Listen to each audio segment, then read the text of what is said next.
নির্বাচনের দিন যত এগিয়ে আসছে বিভিন্ন দল তার নির্বাচনী প্রচারাভিযান চালাচ্ছে। মুর্শিদাবাদের রানীনগর বিধানসভায় জোর কদমে ভোট প্রচারে নামছে এসডিপিআই।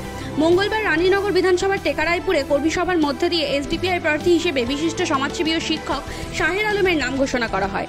সমাজসেবী হিসাবে এলাকায় শাহের আলমের যথেষ্ট পরিচিতি আছে বলে জানা গেছে। এই দিনের কর্মী সভায় উপস্থিত ছিলেন এসডিপিআই এর রাজ্য সহ সভাপতি মোহাম্মদ শাহাবুদ্দিন, জেলা সম্পাদক মাসুদুল ইসলাম, এসডিপিআই এর রানীনগর বিধানসভার সভাপতি গোলাম হোসেন, প্রার্থী শাহের আলম, আবুল কাশেম সহ বিভিন্ন অঞ্চল নেতৃত্ব ও কয়েকশো নেতাকর্মী।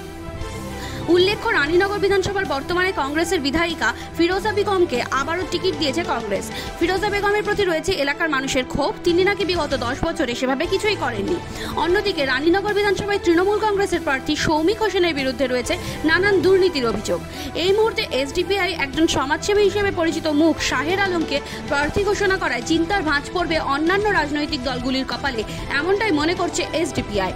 তারা আরও বলেছেন, কংগ্রেস ও টিএমসির গোষ্ঠীদ্বন্দ্বের সুযোগে জয়ের রাশি হাসবেন তারাই। অন্যদিকে একই দিনে কর্মী সভার মধ্য দিয়ে মুর্শিদাবাদের শামশেরগঞ্জ বিধানসভায় এসডিপিআই এর প্রার্থী হিসেবে বিশিষ্ট সমাজসেবী মোহাম্মদ আলাউদ্দিন শেখের নাম ঘোষণা করা হয়। উপস্থিত ছিলেন এসডিপিআই এর রাজ্য সাধারণ সম্পাদক হাকিকুল ইসলাম, শামশেরগঞ্জ ব্লক সভাপতি আফফান আলী, জেলা সভাপতি বদরুল আলম, মোহাম্মদ রাকিব সহ অন্যান্য নেতৃত্ব। উল্লেখ্য, কয়েকদিন বাংলায় রাজনীতিতে বাংলা গণমঞ্চ নামে প্রায় 7টি দল নিয়ে একটি নতুন জোটের আত্মপ্রকাশ হয়। পশ্চিমবঙ্গের প্রায় 40টি আসনে এই জোট প্রার্থী দেবে বলে জানা গেছে। এসডিপিআই কেরালা, কর্ণাটক, পদুচেরি ও পশ্চিমবঙ্গের বেশ কয়েকটা আসনে নির্বাচনে প্রতিদ্বন্দ্বিতা করবে বলেই সূত্রের খবর।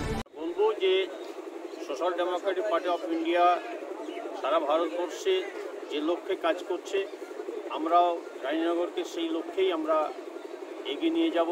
আমাদের কর্মীদেরকে সে ধরনের বিষয়ে তাদেরকে শিক্ষা দেওয়া হয়েছে যে এখানে যে দুর্নীতি চলছে, আপনারা জানেন যে এই ব্যাপক অঞ্চল জুড়ে যে পানি কেস আছে, অনেককে ফাঁসানো হয়েছে, অনেকের নামে মিথ্যা অপবাদ দিয়ে তাদেরকে সন্ত্রাসী বানানো হচ্ছে।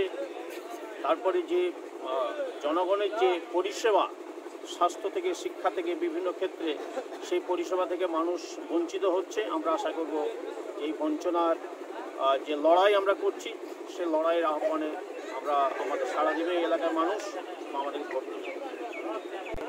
একটা মুর্শিদাবাদ মেন কেন্দ্র নেতাদের আজ পর্যন্ত বিশ্ববিদ্যালয় হয়নি, তার জন্য কি বলবেন আপনি? আমরা মুর্শিদাবাদের বিশ্ববিদ্যালয়ের জন্য অনেকদিন থেকে আন্দোলন করছি। বিভিন্ন যেখানে যেভাবে আন্দোলন হয়েছে তার সঙ্গে আমরা সাথ দিয়েছি। আমরা চাই যে মুর্শিদাবাদের পূর্ণাঙ্গ বিশ্ববিদ্যালয় অবশ্যই হওয়া দরকার, এবং সেটা যে গড়িমসি হচ্ছে, এটা আমরা মনে করি যে এই ভোট পর্ব শেষ হওয়ার পর বিশ্ববিদ্যালয়ের যে এটা কাজের গতিটা আবার কমে যাবে, এরকম আমরা দেখেছি। আমরা চাই যে বিশ্ববিদ্যালয় খুব দ্রুত চালু হোক। চালু না হলে পরে এই সমস্ত এলাকার মানুষ, তাদেরকে বিভিন্ন দূর এলাকায় যেতে হচ্ছে, তাদের পক্ষে এটা অসম্ভব ব্যাপার, তারা অনেক পিছিয়ে পড়ছে। আমরা চাই যে মুর্শিদাবাদ একটা ঐতিহাসিক একটা জেলা, সেই ঐতিহাসিক জেলা আজ পর্যন্ত কেন হয়নি, এটা আমাদের প্রশ্ন আছে। সেই প্রশ্নকে রেখেই আমরা এখন বলতে চাই যে আমাদের পশ্চিমবঙ্গে দ্রুত বিশ্ববিদ্যালয় চালু করা হোক। মুর্শিদাবাদকে লেবারের কারখানা বলা হয়, তার জন্য আপনি কি বলবেন? লেবারের কারখানা বলা হয়, এটা সত্য কথা যে এখানকার মানুষরা কাজ পায় না, তার জন্য তাদেরকে বিভিন্ন দূর দূরান্ত এলাকায় চলে যেতে হয়। কেন? যে আমাদের এই মুর্শিদাবাদকে স্বাধীনতার পর থেকে বঞ্চিত করা হয়েছে। এখানে কোনো কলকারখানা, ভালো ভালো কলকারখানা হওয়ার দরকার ছিল, সেগুলো হয়নি, যার ফলে উন্নয়ন হয়নি।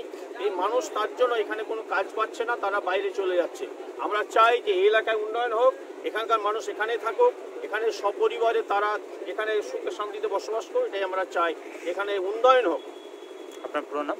আমার নাম মোহাম্মদ শাহাবুদ্দিন, আমি Social Democratic Party of India West বেঙ্গলের vice president. Bureau report, NBTV.